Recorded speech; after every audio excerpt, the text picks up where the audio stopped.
How's everyone doing today? Welcome back to the GSMC Chip Shot Football Podcast brought to you by the GSMC Sports Network. I'm your host, Manny Maradiege, live today on a Tuesday, September the 10th, to go over recapping the entirety of Week 1 in the NFL regular season. We are down after 1 week now. We can recap fully everything that happened, starting off with last night, the game between the New York Jets and the San Francisco 49ers. We're going to talk about it, review it, some takeaways, my thoughts on both teams, and that sort of thing. Then also looking at one of the worst games, one of the worst performances thereafter from the New York Giants, talking about the possibility of benching Daniel Jones already, how that is really becoming a reality after that performance, and more topics down the line as we go on with the show. So stay tuned. Make sure to also like, follow, and subscribe to the show. But before we do start, if you guys have any questions during the show, we always want to hear about it and want to know any input that you guys would like to share. We always thrive on your energy and insights whenever you guys get the chance. So whether it's a quick comment, a thoughtful question, or an opinion you just have to share, don't hesitate to drop it in the chat.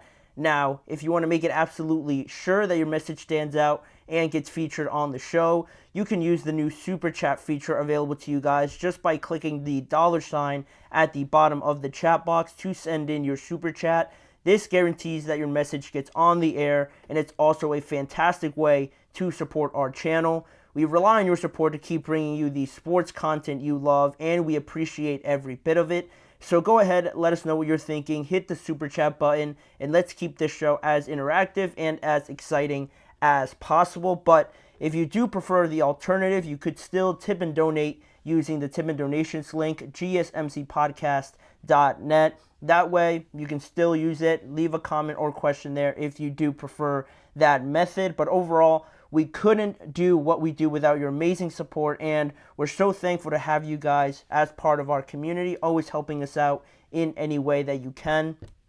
But now we can go back to last night and recapping the last game of Week 1, the New York Jets traveling to San Francisco to take on the 49ers, and the Jets got a pretty big reality check, I think, from the 49ers, losing that game 32-19 in large part because of the standout performance from Jordan Mason. A career night for Mason, 28 carries, 147 yards, and a touchdown. You look at that stat line and you think, wow, like the 49ers really must have dominated the Jets, but it really didn't start off that way, honestly, because both teams kind of went 3 and out to start, both defenses looking pretty good right off of the bat, and then the Jets kind of strung a drive together. I think it was their second or third drive that they drove all the way down the field, punched it in with Breece Hall, and then I'm thinking, like, wow, like we might have a game here. Like the Jets come out here, I guess surprised a lot of people by scoring first, and now they're up. But then slowly as the game went on, I think the 49ers found more of their spots, found more ways to attack this Jets defense that we will talk about a little bit later. But as the game went on, like I mentioned, they used the ground game a lot more. Jordan Mason started building some momentum and confidence, and also just off of that, you guys know the deal, right? When a running back or your running game is initiating the offense, you could do so much after that with play action, bootlegs, rolling out to either side, just misdirecting the defense because they're so focused in, so aggressive to stop the run, stop the bleeding, that they overcommit, overpursue, and now the game is pretty much in your hands, and that's really what the 49ers do so well and how they scheme everything up to perfection. So as much as it was Jordan Mason, and all credit to him for taking advantage of the opportunity, a lot of it, again, falls to Kyle Shanahan, his play calling, and also the 49ers defense bunkered down as the game went on even more, making it a lot tougher for the Jets to get in some of those tighter throws. Credit to Aaron Rodgers and Garrett Wilson, both of them looking very good in their connection with some back shoulder throws on some contested 1v1 catches. That's what you're going to get. You're going to get some of those throws from Aaron Rodgers, but the 49ers, made it a lot more difficult as the game went on. You saw that tipped interception. That is a result of trying to force these tough throws, and I think I say force, and I use that word very lightly because it's not like Aaron Rodgers and the Jets want to force tight throws, right? But that's what was given to them based on the game plan and the scheme presented by the 49ers' new defensive coordinator, Nick Sorensen, who was another winner of last night's game. So I think their game planning was just really what stood out to me the most. And continuing on with the 49ers, with everything, with how everything looked, Brock Purdy also had he is a last-minute inactive player, but Jordan Mason steps up right away. And it looks like Christian McCaffrey was playing in that game based on the stat line. You can only imagine what it would have looked like if he was playing in this game. And on the defensive side as well, I was pretty surprised with how much pressure Nick Bosa, Leonard Floyd, Javon Hargrave, and Malik Collins generated just on a four-man rush. And a lot of times, they brought in some more guys when they felt the need to blitz. But just those four guys alone, I was surprised with how much pressure very quickly they were getting on Aaron Rodgers, especially Leonard Floyd and Nick Bosa off the edge. Of course, we know who Nick Bosa is, right? It's not that big of a surprise, but I felt like they were a little bit thin in that area, and I wasn't sure how they were going to deal with the loss of Eric Armstead. Clearly, they're just plugging and playing guys, and they're not losing a beat, so that's very reassuring for the 49ers defense. And just based off of that, it's a little bit like the Kansas City Chiefs, right, on Thursday.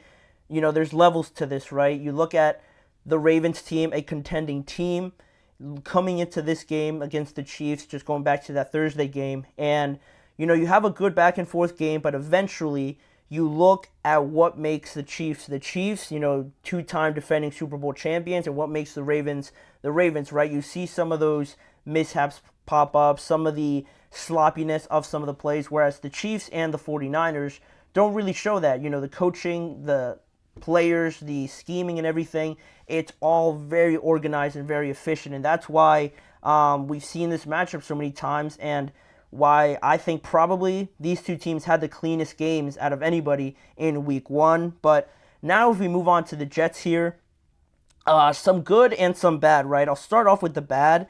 I was disappointed, I guess you could say, with how vulnerable their defense looked, especially in the run game. Like, again, I mentioned Jordan Mason. No shade to Jordan Mason, but a lot of people probably didn't know how good he was to start the game, or even who he was to start the game. So to give him 28 carries, that's fine if the 49ers want to use him that much. But nearly 150 yards, and he probably could have scored twice. That's not something you're supposed to see from this Jets defense that heading into this year, talked about all last year as being one of the elite defenses in the NFL. To just look this helpless in the run game was a bit concerning for me.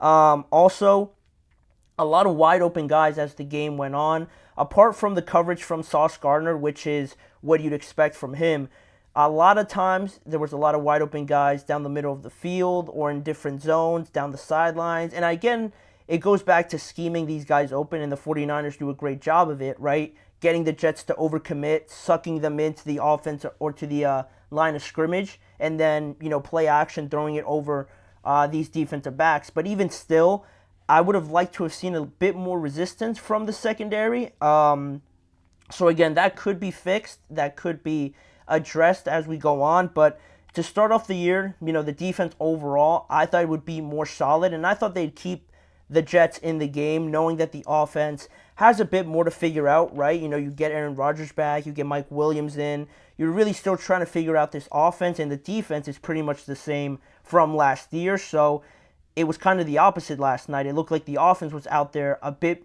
longer, or has been together longer than the defense, with just how discombobulated they were. But that's one side of the ball. And then if we move on to the offense, right? I think it looked good at certain points, and then other points you see why, this is going to be a work in progress, right? The third or second drive, like I mentioned, Aaron Rodgers put a great drive together, connecting multiple times with Garrett Wilson. He looked good on some contested catches, but again, I think the need for some more playmaking, maybe you can get it out of Mike Williams. You weren't really going to know that in week one after he was coming off of an ACL injury, but I just need to see a little bit more on the pass-catching sort of skill-based players rather than, just always going to Wilson, because against good defenses, that's going to be taken away. everybody always says it with Bill Belichick. He always tries to take away your best player. And, good defenses are going to be capable of doing that. I'm sure there was a lot of double coverage, a lot of attention to Garrett Wilson where it made it tougher for some throws. Rodgers still tried to force it to Garrett, and it ends up in a tip ball, and it gets intercepted, right? So those kind of things, I think, would be alleviated a little bit more if you had more pass-catching options. Allen Lazard didn't look great. Breece Hall is another playmaking, player that you have on your roster, but the offensive line still didn't look right. There wasn't that many holes for Breece Hall, and once the Jets got down, I think like you usually see, they reserve to the passing game, they start overpassing a lot more, and they sort of forget about the running game, right? And that way you become one-dimensional, and you're not going to beat any good team, any good defense being one-dimensional, especially like going back to those weapons if you don't have that many outside of Garrett Wilson. So with that being said, talking about Aaron Rodgers now, here to just close out this segment, for it being his first game back in about a year off from that Achilles injury, he looked pretty good. For any negatives and for any rustiness that you might have noticed, overall, I think that's going to get cleaned up, again, because this is his first game back. But the zip on the ball looked pretty much there. The decision-making, the analysis, reading defenses, all was still there. He looked a little bit anxious when he tried to roll out, trying to alleviate or trying to move around that pressure. But overall, I wasn't really disappointed with Rodgers. I thought he did a pretty good job. But, it's only week one, right, with everything that I said. It is only week one. Their schedule for the next couple of weeks isn't going to be tough per se in terms of who they're playing. I think they're playing the Raiders, the Titans, and potentially the Patriots. So going up against those quarterbacks, not the toughest thing to do in the world, but it's more so a little bit more challenging just because of the timing. They play next Sunday at 1 o'clock, and then they have a short week. They're playing on Thursday. And then, if I'm not mistaken, they play soon after that in London. So the traveling is going to be a nightmare. We'll see how much that affects them. But yes, they did lose week one pretty convincingly, but it's only 1 week. You're not going to win the Super Bowl. You're not going to win anything in the first week. So the Jets have a lot of work to do, a lot of things to figure out, but even still, having Aaron Rodgers, if you didn't have Aaron Rodgers in this game, there would be a night and day difference, right? You at least have Aaron this year. There is a lot of hope and a lot still to look forward to, I believe, for the Jets in this season. It's still very early, but talking about the Jets and finishing off on this segment, we're not going to move on from New York because we're going to talk about the other New York team, the New York Giants, and their struggles a lot more than the Jets in their week one matchup against the Minnesota Vikings, only putting up 6 points. And now the question is it too early to bench Daniel Jones? A lot of people are probably have been and already calling for his name, so we're going to dive into that. Some of the outstanding stats that follow Daniel Jones that don't do him any favors. We're going to get into all of that when we return after this break. You're listening to the GSMC Chip Shot Football Podcast. I feel like I'm losing my mind. Is everybody in the world blind? Please, Lord, give me a sign, a sign. I feel like I'm losing my mind. Is everybody in the world blind? Please, Lord, give me a sign, a sign.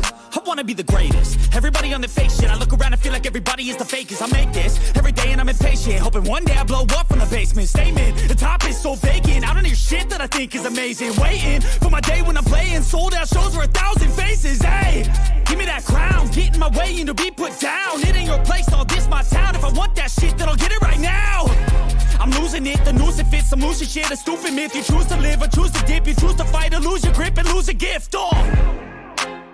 I feel like I'm losing my mind. Is everybody in the world blind? Please, Lord, give me a sign, a sign. I feel like I'm losing my mind. Is everybody in the world blind? Jumping right back into the action here on the GSMC Chip Shot Football Podcast to stay in the state of New York and talk about now the New York Football Giants. not the same expectations as there were on the Jets, right? Because of all the excitement around Aaron Rodgers, the talent that they have on their team. Not so much the same thing for the Giants. And I think it all culminated in week one, kind of showing everyone what they already kind of expected, right? What they were already thinking this season was going to go like, because the Giants lost at home to the Minnesota Vikings 28-6, scoring the least amount of points this week. And based off of that fact, not only the scoreline, the stat sheet, and whatever, and how it looks on paper, but just for the fans that were there watching on TV or anything like that, just based on what they saw, wherever they did see it, people are already calling and thinking about benching Daniel Jones. Unrealistic, I think, to kind of defend him here. It's unrealistic to say that it's all him, right? With how team-oriented football is, it's just unrealistic that every little problem that comes up is Daniel Jones, but he makes it very hard for it not to seem that way, especially with some of the decision-making, some of the inaccurate throws, and just the lack of development and growth that we've seen from other quarterbacks that may have struggled in year one or a couple years. But with how Daniel Jones looked in 2022, you felt like that was the breakthrough moment. But he comes back the next year, last year actually, he gets that new contract, he gets injured, doesn't play great, and now we're back to the same old Daniel Jones, it seems. And just on Sunday, a couple days ago, against the Vikings, the stat line, pretty much what you'd expect if you lose 28-6. 22 for 42 in this game, 186 yards, 0 touchdowns, and 2 interceptions. If you guys saw any of those interceptions, the one to Harrison Smith in the end zone, just really nothing there. There was a player going into the end zone, but you're just forcing that throw. It can't be so direct and such in a way that it's a line drive, because you basically threw it at Harrison Smith's face. So that was one. And then the other one, obviously the screen backed up against his own end zone. The screen to the right gets picked off by Van Ginkel there. And those are always more, I think, a credit to the defensive lineman, because that's extremely tough for how close he was to Daniel Jones. But when it's not your day, it's not your day, right? And that's what it was. Van Ginkel just picked that thing out of the air and just walked basically into the end zone. And that was pretty much it in that game. As if anybody thought the Giants were going to come back, that pretty much did it. And, the boos started raining down during the game, obviously, and then afterwards. I'm sure you guys saw the clips of Daniel Jones walking out of the stadium, more fans just waiting for him to boo him. And, with all of that being the case, with it being so obvious, as it seems that Daniel might not be the answer, Brian Daboll has reassured that Daniel Jones will continue to be the starter going forward. And that is typically what you see out of coaches, right? You don't want to make the word's escaping me, such a just sudden decision with especially your starting quarterback. You don't want to be so impulsive, is the word I was looking for, when deciding who your starting quarterback is, right? But it's not like this is the first season. It's not like this is his first year, or he's a rookie or second-year player. He's pretty well into his career now. He's already gotten paid, which is great for him, but makes the situation worse because he's not living up to that contract. And now, not only is he getting paid too much in a lot of people's eyes, but he's not, validating that contract. And it just seems like the Giants are basically playing for nothing, for no improvement at that spot. So with that being the case, now I dug up some of these facts that I found about Daniel Jones, some of these stats that have followed him throughout his time here, to kind of show you guys and paint you a picture as to why, to answer the question, why I don't think it's an overreaction to bench Daniel Jones just after week one, because it's been years now that I think we've seen the same thing, and just throwing him out there and expecting him to just be a different quarterback because you think you're going to implement some different scheme or a different game plan for a different opponent, it's just insane. Doing the same thing over and over again and expecting a different result. So to give you guys an overview of what Daniel Jones has been in his time in New York, you look at it, since he's been drafted in 2019, he's had head coach Pat Shurmur and Joe Judge both fired in their stints. Offensive coordinators Mike Shula and Jason Garrett also fired in their times there with the Giants and with Daniel Jones.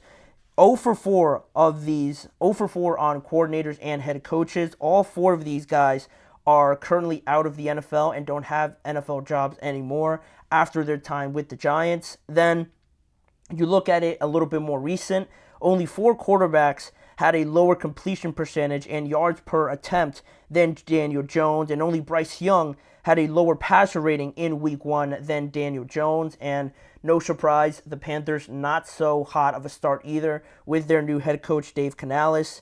And to continue on, the stats since signing that $40 million deal for Daniel Jones are as followed. 64% completion percentage, 37th in the NFL since that time. A 65 passer rating, which is also 37th in the NFL. Touchdown percentage is 1% since he signed that $40 million contract, again 37th in the NFL. And to make it all worse, I guess, I got sent this stat, and I've seen it a lot more since I last saw it. Daniel Jones has thrown more pick sixes than touchdowns for the New York Giants since he signed that $40 million deal, 2 touchdowns in his time since that deal, and 3 pick sixes as well. That speaks for itself. I don't really have to analyze it too much more. 1-7 in his last 8 starts with 2 touchdowns, outscored 249-81, and since 2022, since that offseason when he got his deal, he's only mustered 1,000 yards and 8 interceptions since receiving that deal. So, you could say that this season is early, but we're going back to 2019, 2022, 2021, and nothing has really changed. And, again, I started this whole thing off by saying that it's unrealistic to just point it all at him, but at some point, if you keep changing things around him, we've seen him get some new offensive linemen, some new receivers, some new offensive coordinators. They brought in Brian Daboll and general manager Joe Schoen. They drafted Malik Nabers. They got rid of Saquon. And the same thing that has been kept constant throughout all those years has been Daniel Jones, obviously. So if you're seeing the same results, maybe it's time you change from the one consistent piece of this puzzle that you've kept all these years, but have tried to get different results, but just keep getting the same old bad records, bad stats, and everything that follows you. And to that point on Daboll and Joe Schoen, they didn't even draft Daniel Jones, right, back in 2019, and they still gave him that deal, which, just is beyond me as to why they give him that deal over Saquon Barkley, which obviously now I've talked about it multiple times. We've talked about what we saw on Hard Knocks and making that sort of decision between Saquon and Daniel Jones. Obviously, it was a mistake. It's happened already. We can just keep talking about it, but nothing's going to change. But you could at least try to rectify it now and, show everyone that you realize that maybe Daniel Jones is the problem. And that's where some of the frustration you see from the fans coming from, because they've obviously made up their mind as to what the problem is, but when you have your organization just looking at other options or just not looking at the quarterback as the main problem, or at least admitting it, then comes the frustration, then comes the boos, and just the bad aura you have around an organization, which you can kind of validate it, obviously, with all the information I provided. But with this point about benching Daniel Jones so early, yeah, it would be a little bit surprising, but I don't think anybody would come, firing at the defense of Daniel Jones anywhere in the media or anything like that. Yes, it would be surprising, like I said, but, you look at it, you analyze it a little bit more, and I think people would just, nod their head and accept this decision. Also, what's interesting about this season, Brian Daboll is calling the offensive plays this year, with some of the rumors that he could be a casualty of another bad season and potentially get fired. If that could be a possibility, of course you want to be the one calling the plays, dictating how well this team does on offense. But to me, if you keep having Daniel Jones in here making the same mistakes, some bad decisions, some bad reads, it's going to make you look a little bit worse too, and make you look like your offense just isn't working if the quarterback is struggling so much. Of course, there's other factors like the receivers just maybe not getting opened enough. The offensive line has been brought up. But again, the Giants don't have the luxury of having all this time to really delve into those problems anymore because they've been doing it for the last couple of years. And right now they're on the brink of making a lot of changes if this season doesn't go better than it did last year, and they're already off to a bad start. So if Daboll doesn't change something, you don't really know the potential of what Daboll's offense could be if you don't change the quarterback, in my opinion. So that's one thing.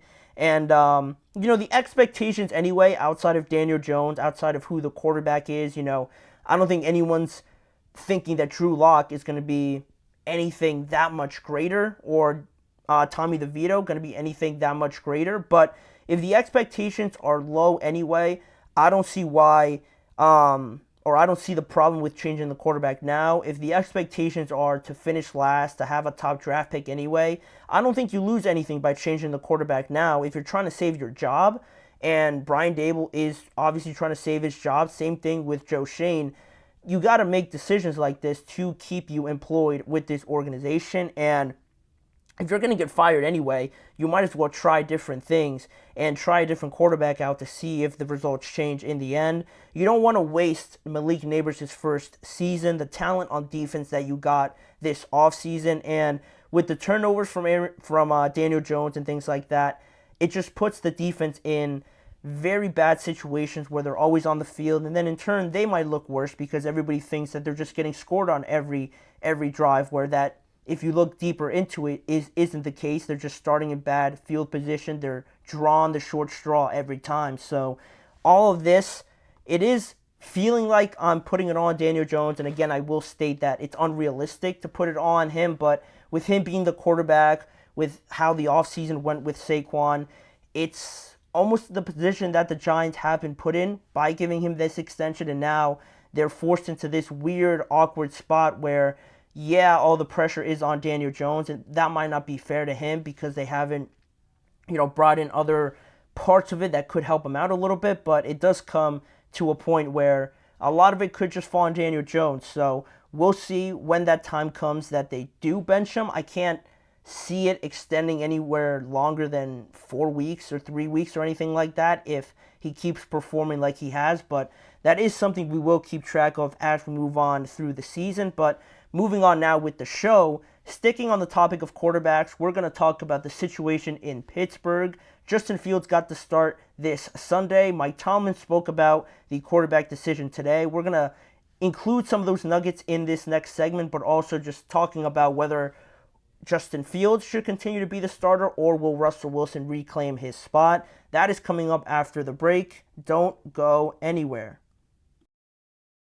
Looking for your daily fix of sports talk without having to pay for it? GSMC Sports Network is available on YouTube. Just search GSMC Sports Network. Get your fix of daily sports talk shows on YouTube, absolutely free. NFL, college football, NBA, MLB, MMA, UFC, fantasy football, and so much more. GSMC Sports Network has shows running all day long, with new sports shows starting every 2 hours. Just like on your favorite cable sports channel, except GSMC Sports Network is absolutely free. Just search GSMC Sports Network on YouTube to catch one of your new favorite shows, like the GSMC College Football Podcast, Chip Shot Football Podcast, Hoops and Heels Women's Sports Podcast, GSMC Basketball Podcast, and so many more. Check it out for yourself. GSMC Sports Network, now available on YouTube absolutely free. Search GSMC Sports Network on YouTube right now.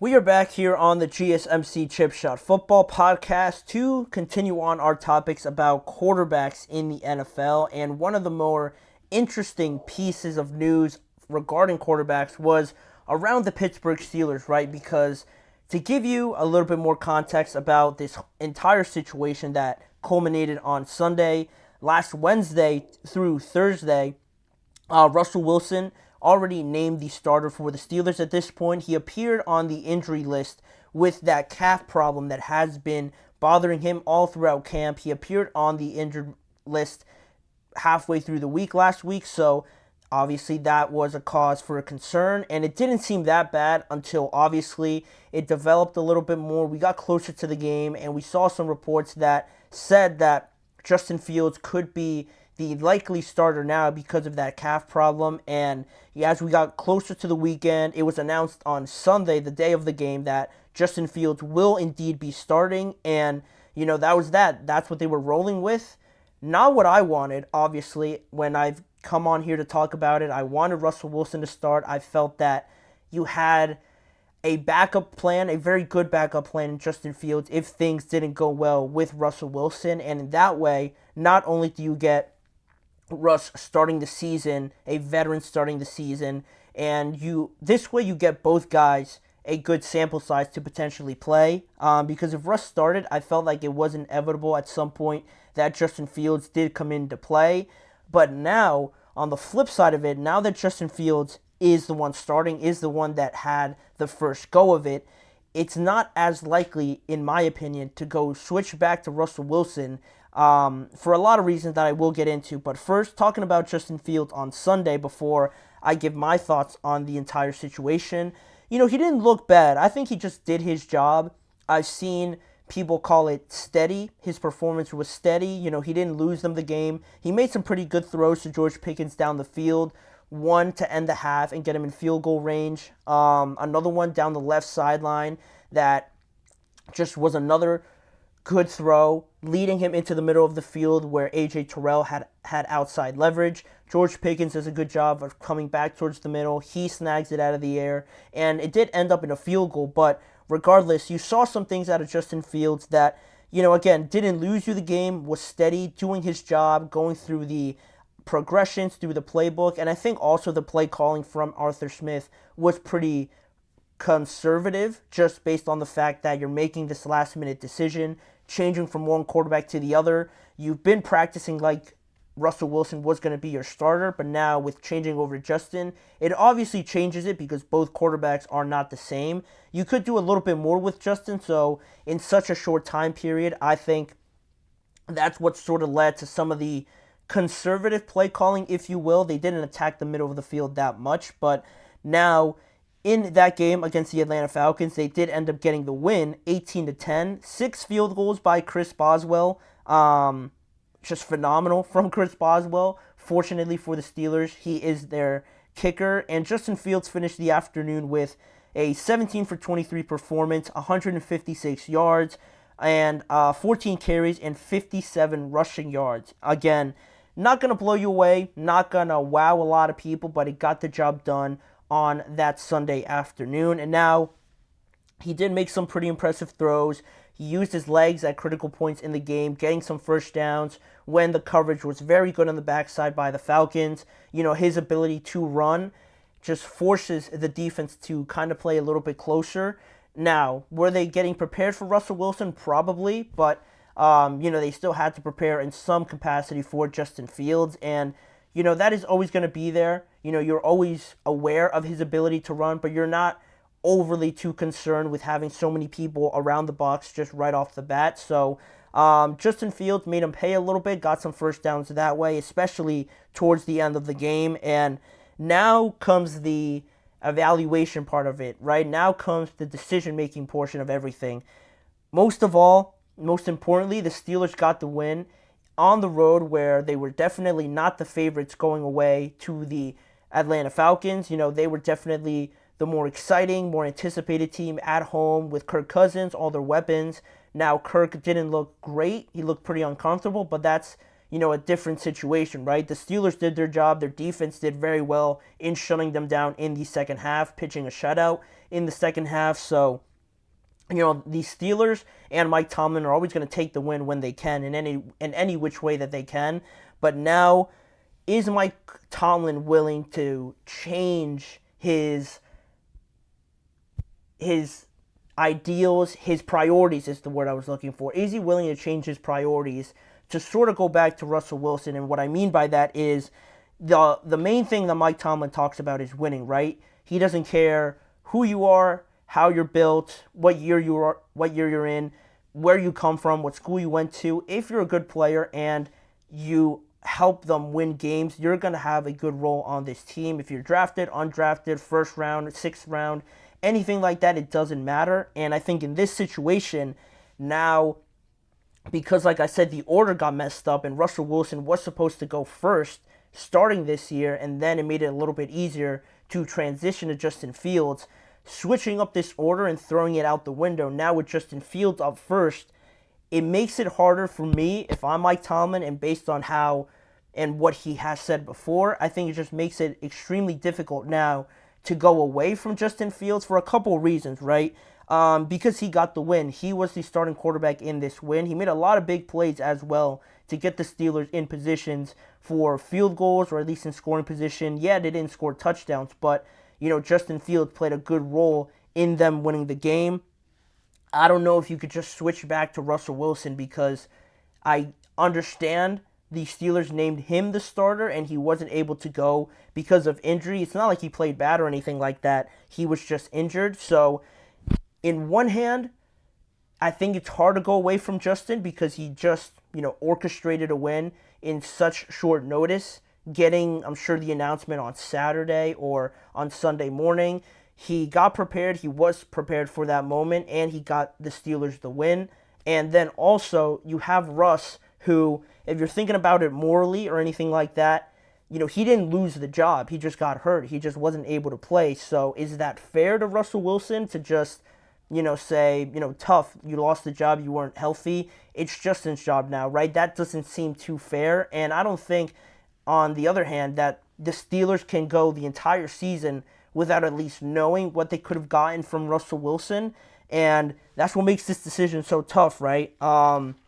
Russ didn't lose his job, and it's not really too fair to just take it away from him. But also, you look at this calf injury, and with, I think Russ is 34, 35 years old or something like that, how much healthier is he really going to get?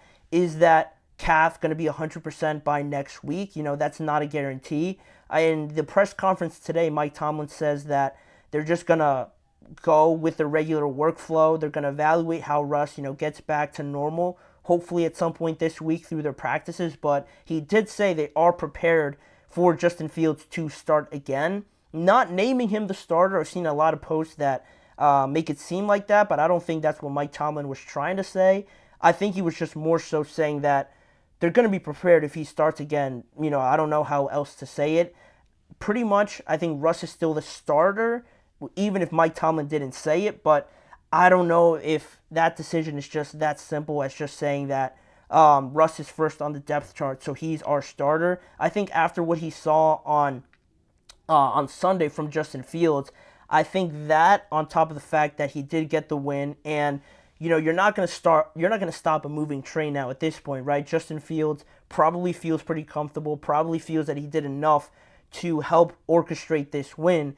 And with that being the case, we talked about, is it fair to just not give Russ an opportunity? Is it fair to just take it away from Justin Fields now, even after he played pretty well, made some good plays? Is it fair to take the starting job away from him and just give it back to Russ? You could look at it a bunch of different ways, and it's a very tough decision. Gladly, I'm not making it, but still sticking on Russ. You don't know how this calf injury is just going to play out throughout the rest of the year. I'm not sure Russ, if he's playing in that game, sticking specifically to Sunday, if he's extending plays like Justin, if he's participating in some designed runs. Maybe he's making more throws than Justin, that's a possibility. But in terms of running, if the game plays out in the exact same way that it did, the exact same scenarios, I'm not sure that Russ gets some of those first downs running. I'm not sure he gets the yards that way because of the physical abilities that he has now, being a bit more of a veteran in this league. And the arm talent is still there, obviously, but that's what comes with Russell Wilson, right? The negatives, you take away the running ability, where Justin Fields gives you that different dimension. So that's where we stick at this moment. And also, you have Denver coming up. I thought Russ was going to be the starter and was going to be able to play right off of the bat, because I felt that you could give him these first couple of weeks at least and then make a change. But you would expect Denver in this game for Russell Wilson to want to play, but right now it doesn't look like he could, one, be healthy enough, or the fact that, again, Justin just led them to a win, did his role in it. He might not have shown out, but he was the starting quarterback and they won the game. You think Russ would want to play more so against the Denver Broncos, but who should start in that game, right, still remains the question. That's another reason why maybe you throw Russ out there. I don't know. But if I'm going to give my answer, if I'm going to make a decision on it, I think you didn't want it to play out this way, obviously, but I just feel like it's not a good decision to just give it to Russ just because he was named the starter. You're gonna have to adjust in the NFL. There are some unforeseen circumstances that you do run into, and you just got to roll with it. And if you're able to strike gold like the Steelers have with having two capable quarterbacks, I think you just have to ride this momentum. And, of course, it's not fair to Russ. He didn't lose his job, but the injury and how everything played out, I don't think you could just go back to Russ. One, because if he does play bad in this game, you're just going to throw Justin Fields out there and expect him to win without being named the starter. And also, if he goes out there, they play all right and, say they get the win, now they're 2-0 with two different starting quarterbacks in each game. So that doesn't make it any less of an issue or any less confusing. I just feel now keeping Justin Fields in this spot will make it a lot easier going forward. And it's a great opportunity. Justin, to his credit, took it and played pretty well. I don't think you could punish him for that by just giving the job back to Russ. It is unfair. The more I say it is unfair to Russ, but it's just the circumstances of what we find ourselves in right now. I'd be shocked if Russ healthy, he just gets the starting job back. I don't really think he's going to be healthy in Denver, and if that's the case and Justin does start again and they win again and he plays all right again or even better, I don't think Russ is going to see the starting job at all this season, right? The more we see of Justin Fields now before Russ is healthy, the harder this decision is going to be to go back to Russ because Justin's playing well and you just can't switch him out because of that. So that is my thoughts on it. Let me know what you guys think, if Russ or Justin should be the starting quarterback for the Steelers. But with that being the case, we're going to move on to some more quarterback talk on today's show, this time looking at the three rookies that made their debuts on Sunday: Caleb Williams, Jaden Daniels, and Bo Nix. Most of them got the win, or actually Caleb Williams was the only one that got the win, but all of them didn't necessarily play great. We're going to look into more of their performances and dive deeper into that when we return just after this break.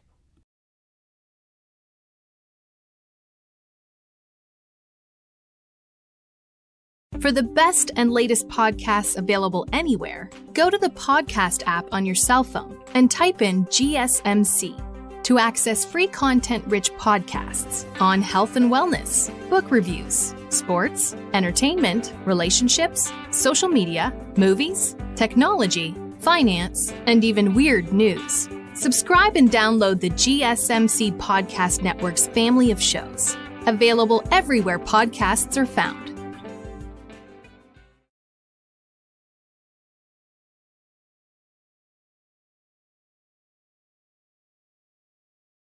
Back here now on the show, looking at some of the exciting performances from the rookies in this year's draft class and how they fared in their first NFL regular season starts this past Sunday. We had three of the rookies start, right? Michael Penix is the backup to Kyle Pitts, J.J. McCarthy is hurt, and Drake May is the backup to Jacoby Brissett. So we were looking at just Caleb Williams, Jaden Daniels, and Bo Nix, who all started for their respective teams. All of these guys are captains of their teams, if I'm not mistaken. I'm a little bit unsure about Jaden Daniels, but all of them named the starters, and they had their first looks. We got our first looks at them this past Sunday, and Caleb Williams' Bears were the only winners this past Sunday, but all three didn't necessarily play great. Even if the Commanders and the Broncos lost, Caleb didn't play too well in the win over the Tennessee Titans, and we're going to start with Caleb Williams here. We're going to look at how he fared in this matchup against the Titans. It was a 17-24 win over the Tennessee Titans. At one point, I think it was 17-3 or something like that. There was a good amount of unanswered points in this game, in large part, or mostly, all of it, actually, because of their defense and special teams. They had that block return for a touchdown, a awful interception by Will Levis to just chuck it near the sideline, just a floater to that Bears defensive back. Another one returned for a touchdown, and really was the defense that won them the game against the Titans. And Caleb, as you guys see, Finished the afternoon 14 of 29, 93 yards, no touchdowns, 5 carries for 15 yards on top of what you see on your screen. And I think the 0 touchdowns on offense overall says a lot about, the struggles that they found with Caleb starting, getting adjusted to the speed of the game. I think more so has to do with the Titans defense overall, because I was a big fan of their defense heading into this year. And, this was a comfortable win for the Titans. I want to say that before anything. This was a comfortable win if they just... I didn't watch the game too much, but you could assume that if you're going to give up a lead like they did, there must have been some just bad play calling, some miscommunication on some things, not running it efficiently enough, and just getting in bad situations where they let the Bears come back into this game. And their defense, the Titans' defense, was one of the pieces of this team that I was really looking forward to, and their offense as well.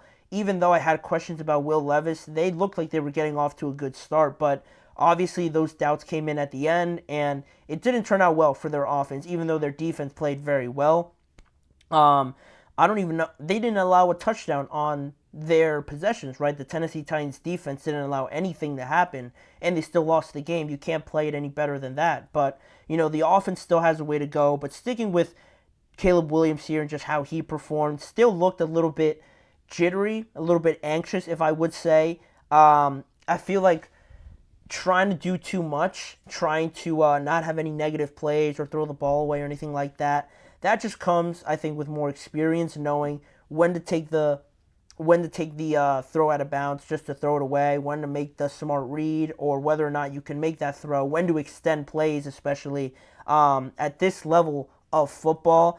You're not just going to off-script everything, use your athleticism, run around for like 7 to 10 seconds and still chuck it down the field for like a 70-yard touchdown. That's not going to happen in the NFL. And if it does happen, it's once in every like 6 games or something like that it happens. So that's where the adjustment is going to come from Caleb. I think just feeling more comfortable sitting in the pocket, more comfortable just being aware of where the pressure is coming from. He looked a little bit anxious like most people would.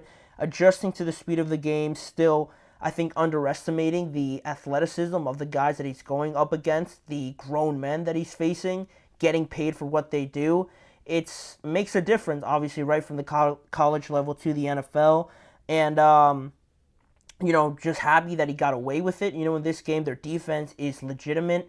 It is something they could lean on, like you would have hopefully thought you'd see from the New York Jets.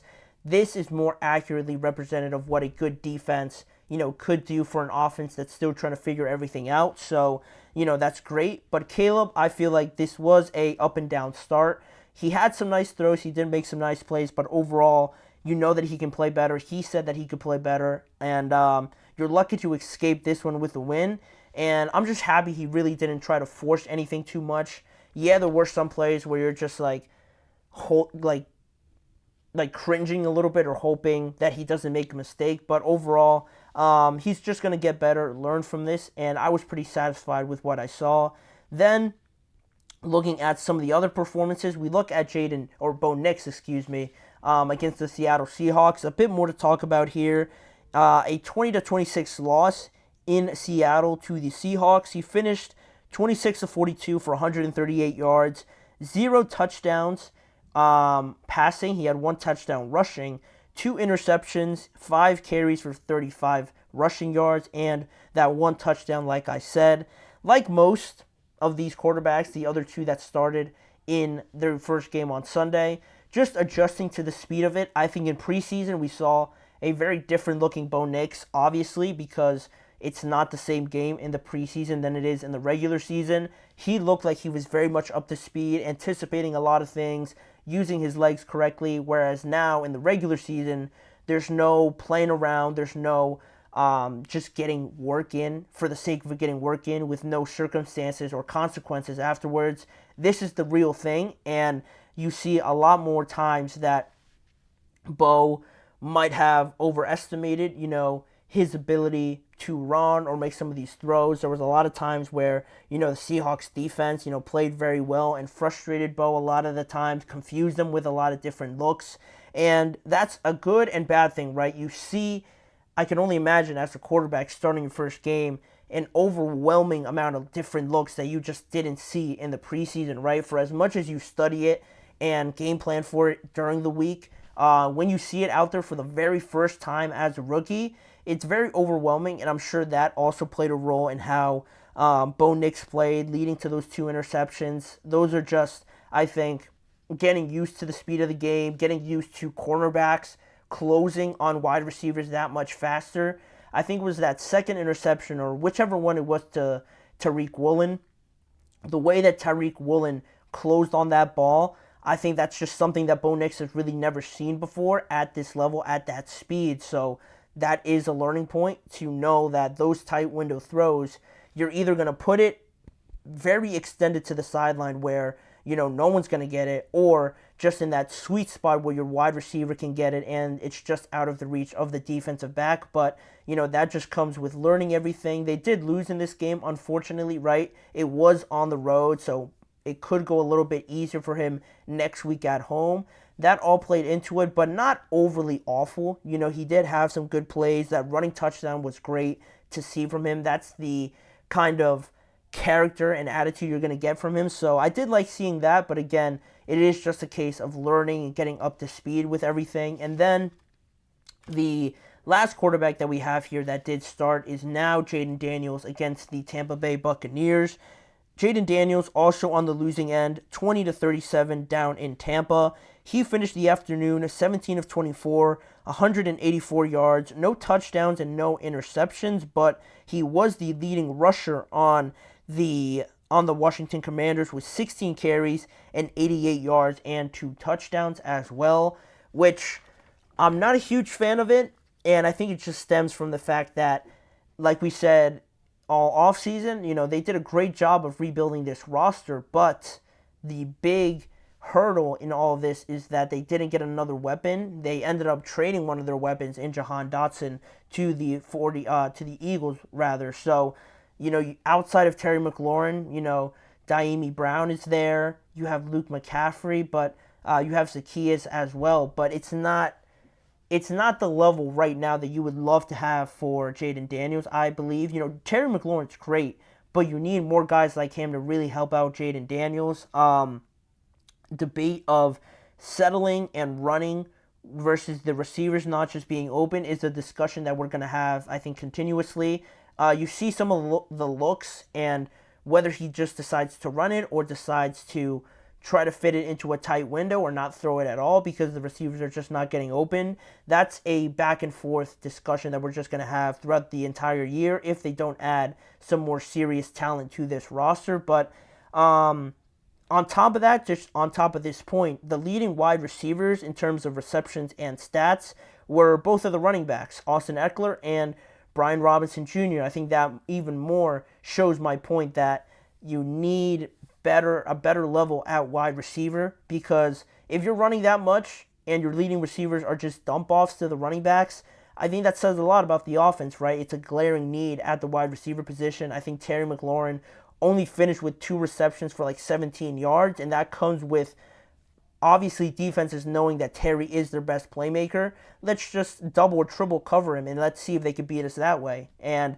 that kind of leads me into my biggest concern. Out of all 3 of these quarterbacks, could potentially be Jayden Daniels. I don't want him to be in a situation where he's overdoing it with the running. Dan Quinn said after the game that it's not their intention to have Jayden Daniels run that much. He's able to do it, but there does come a point to kind of defend Jayden Daniels with his running that you kind of get frustrated not being able to throw it to your receivers as much as you want to try to do it. You can't just force every throw and throw interceptions or anything like that.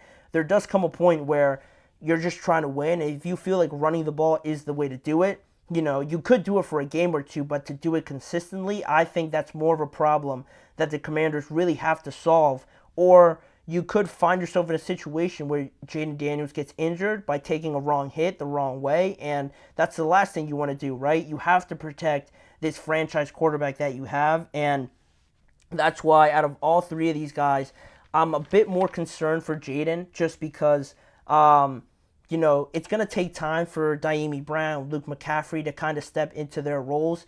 even if they do at max capacity in this first year, I'm not sure it's going to be to the level where, they're consistently getting open, and that leads to Jaden Daniels running the ball a lot more. So that's why I'm more concerned with Jaden than any of these other quarterbacks in and after their week 1 performance. None of these guys played awful. You had some decent stat lines. Also, the Commanders' defense didn't do that great of a job also with how Tampa and their offense played. But overall, not the worst start for these guys. All of them are going to get better. I've been pretty satisfied with what I've seen from all of them, even Bo Nix. Even after I was a pretty big critic about drafting Bo Nix, he has surprised me. So hopefully the rest of the team and the coaching staff can help these quarterbacks as much as they also have to develop on their own. But that is that segment. We have one more to talk about on today's show. My list of the biggest losers and the biggest winners here now that we have gone through week 1. We'll talk about the biggest benefactors from week 1 and also the biggest losers, like I said. So we'll be right back with that segment. Don't go anywhere.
Thank you for joining me here on the last segment of today's show. Now that we have officially gone through the first week of the NFL regular season, we're going to take a look at my biggest winners and the biggest losers from the first week of the NFL regular season.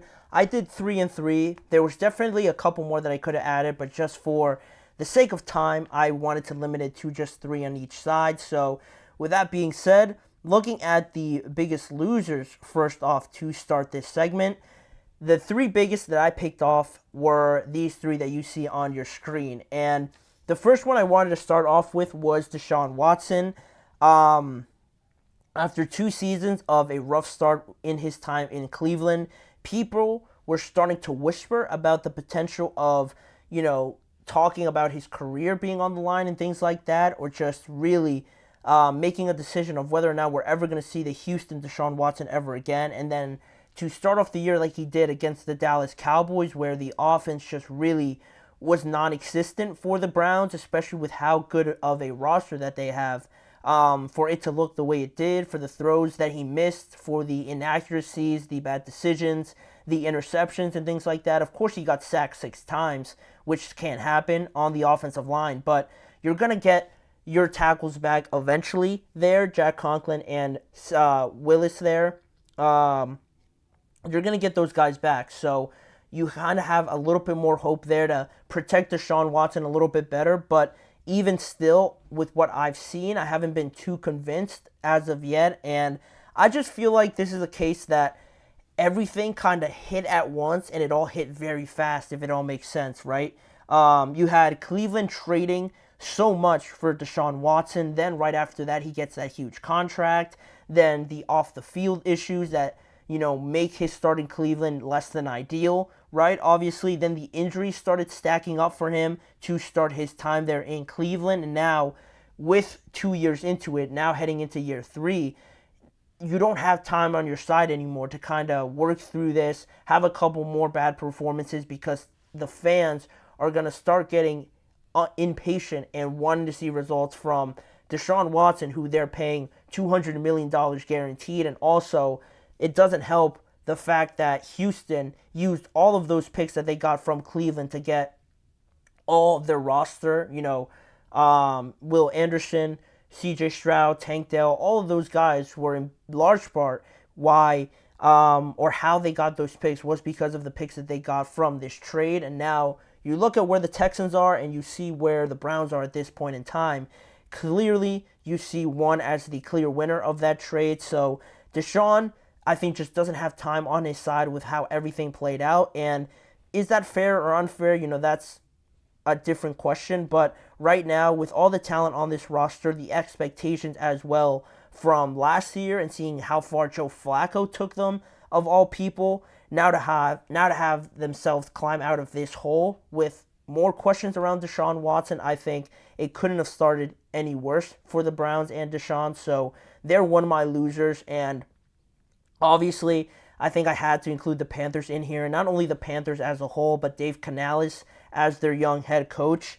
They just looked unprepared. They just looked like a young team that really, after the additions that we saw, Deontay Johnson, some of the pieces on the offensive line, you kind of were a little bit more hopeful this year, now getting some protection for Bryce and hoping that it would be a little bit better, but it looked just as bad, potentially even worse than last year. And this game was over by the second quarter, and that pretty much writes the story itself. No one was expecting the Panthers to dominate in this game or expect them to win at all in this game, if you want to go that far. But 10 points and giving up 30 at halftime, 47 in the entire game is just the worst case scenario, right? Not only did people kind of expect the defense to not be great, you kind of had some hope for this offense because of Bryce Young, hoping to see an improvement from him, but to only put up 10 points. I think his first pass was an interception as well. It doesn't help out the case for Bryce Young. And also, this being Dave Canales' first head coaching job, for how young he is, people, I'm sure, are already second-guessing that decision if they're Carolina Panthers fans out there with having such a young coach. It showed his inexperience in this game. And also, there was no running game. The lacking of experience and the fact that you may be without Derek Brown, Derek Brown, one of their best players overall on their entire team, with that potential meniscus injury that he suffered. You couldn't have started with a worse case scenario than the Panthers, right? Bryce Young looking just as bad as last year. The offense looking potentially even worse than last year. You lose one of your best players, and also you look back on history. The last three drafts, right? They drafted Bryce Young. The year after that, their first round pick went to the Chicago Bears. Then now this year could look like they could have the first pick again, and that's not something you want from an organization that has been trying to build themselves out of this hole. So not a great start in this project now with Dave Canales. The last thing also you want is to have Bryce Young have another head coach in just his third year in the NFL. It's not a recipe for success at all with Bryce, so hopefully they could rectify this and be tremendously better next week. And then the last loser I have here, similar to these other guys, is the Los Angeles Rams, and it is a bit different just because they're not a loser in the way that they played. I actually was very happy the way that they played, taking it to the Lions, getting a chance to win in that game, but ultimately they lost in overtime. But the injuries and how those injuries could affect an older roster is something of my concern, and just how unfortunate they were. They were one of the biggest losers for that fact. I don't mind the losing. The Lions are not a team to lose to and feel embarrassed about by any means. But the injuries, right? The injuries are the main reason why I have them on here. Puka got hurt in the second quarter. It was later diagnosed that he re-aggravated that PCL injury, a PCL strain that he was dealing with throughout training camp. He was placed on the IR. Now you're going to be without him for the next 4 weeks. Their guard, Steve Avila, suffered an MCL sprain as well. He could go on the IR as well. Their backup tackle, Joe Noteboom will be out for weeks now with a high ankle sprain. Their other guard, Kevin Dotson, is day-to-day right now, also with an ankle sprain. And they just can't catch a break. Just in the first week, all of their offense is just decimated. Their offensive line is just turned into dust. And how that affects, Cooper Kupp, who has also dealt with injuries just off of last year. If this offensive line is less than, 40%, 50%, how does that affect Matthew Stafford getting hit a lot more? He took some pretty hard hits in the game against the Lions, and that can't be a constant thing for a 36-year-old quarterback. You just can't have that. And to be without Puka for 4 weeks and potentially one of your best offensive linemen and a couple more, it's very unlucky and it's very unfortunate. And that's why I have the Rams, along with the Panthers, along with Deshaun Watson and the Browns, as the biggest losers after the first week. And now turning it up a little bit more, ending this show on a positive note, we're looking at the biggest winners here on your screen. Jerod Mayo is the one I want to start off with. No way the Patriots should have won this game. I'll say it. I know everyone's thinking it, that there's no way they should have won this game. I'll say it again. I have no idea how they won it. Upset Cincinnati on the road with a clean game, from Jacoby Brissett. That was a positive sign. The run game it looks like their running game was in midseason form. It looks like their running game has been going for the last 10 weeks or something like that with how well Ramondre Stevenson played. The offensive line was a question in the preseason, I think more so with pass blocking. So one way to fix that is to just run the ball every other play and, win the game that way. And that's exactly what they did. The defense played very good. They based their approach on, like most teams do, some of the fringe teams, I would say, right? Play a good defensive game, have a great running attack, and limit the opportunities for the Bengals, and that's what Jerod Mayo and the Patriots did. They escaped with a win. Talent didn't win them this game, or it's not going to win them most games, if any, at all the rest of the season, but it was more of the game plan that I saw from Jerod Mayo, the scheme, which is a good sign for him, for this Patriots team to start this year 1-0. And good for Jerod Mayo, a first-year head coach, to get a win like this is going to help his case a lot more, and I was happy to see that. Then, sticking to the quarterbacks in a sense here, we just talked about Justin Fields in the previous segments. He was one of the winners that I saw in this week just because he has the opportunity now to steal this quarterback job right under Russell Wilson. Again, unfortunate with the injury for Russ, but it gives Justin Fields this opportunity to start, and he took advantage of it in week 1.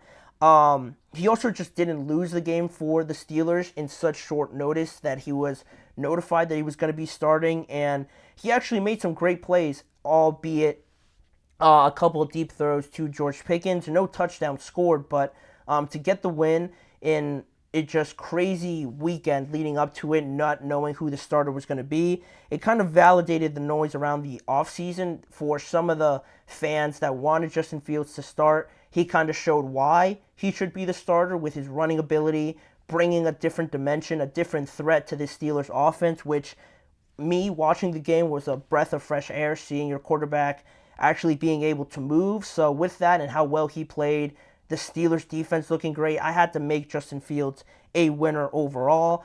And potentially the biggest winner, I think more people are talking about it as this week goes on, Josh Allen and his MVP case. Josh Allen and his MVP odds, I think, are the biggest winners as well. Finally starting to get, I think, some of the recognition.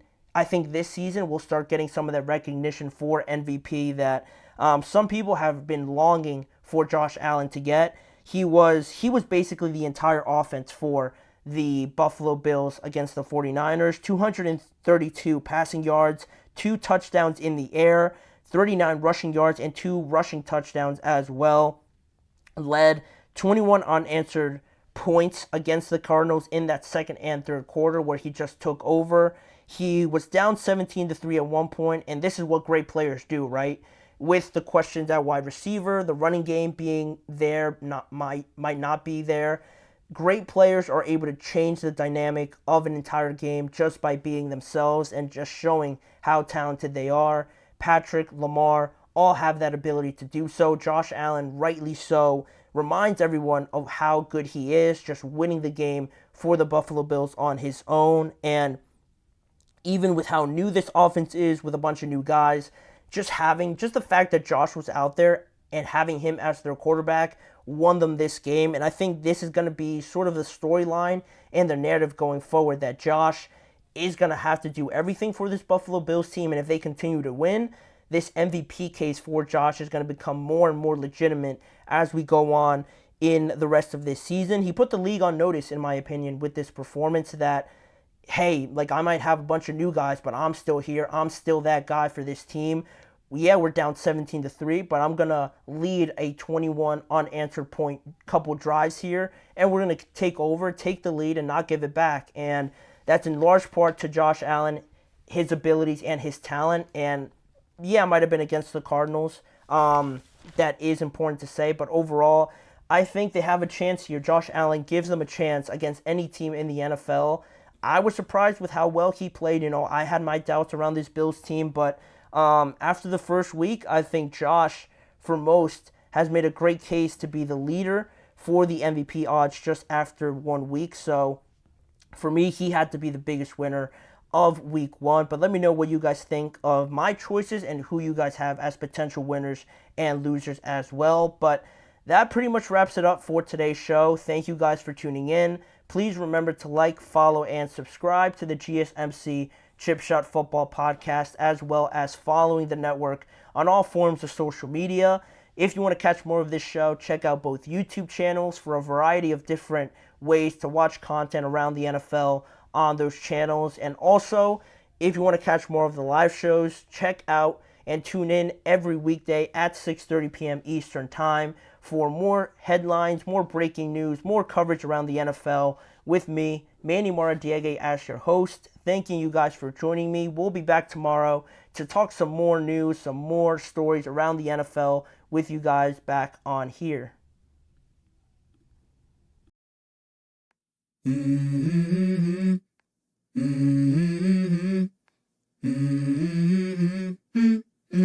Let's go. I wake up to a little bit of drool on my pillow, feel like it's gonna be a bad day. Yeah, I'm tired of shit, and the coffee ain't hit yet, damn, ain't that great.